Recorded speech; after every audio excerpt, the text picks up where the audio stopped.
Against the backdrop of the Israel-Hamas war, today a United Nations top court started a week of hearings into the legality of Israel's 57-year occupation of land sought for a Palestinian state. Oh, no!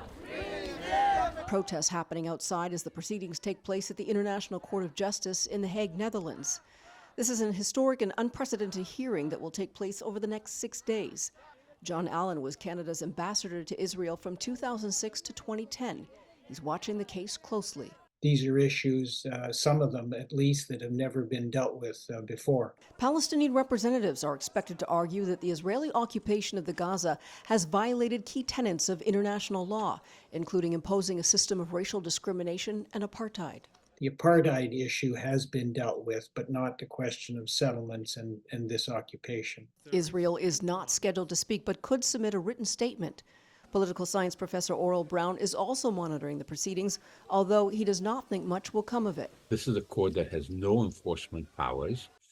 Any judgment is either advisory or, if it is a firm judgment, it can only be enforced through a resolution in the Security Council. There are also growing concerns about an Israeli ground attack against the city of Rafah, where over 1 million Palestinians live, if hostages are not released by the start of Ramadan. Most leaders in the world have expressed concerns about that, and I hope that Israel has a plan, although it's not clear how you're going to move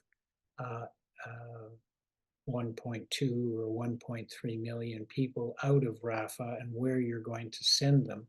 Professor Braun would like to see Canada take a stronger position on the war in Gaza.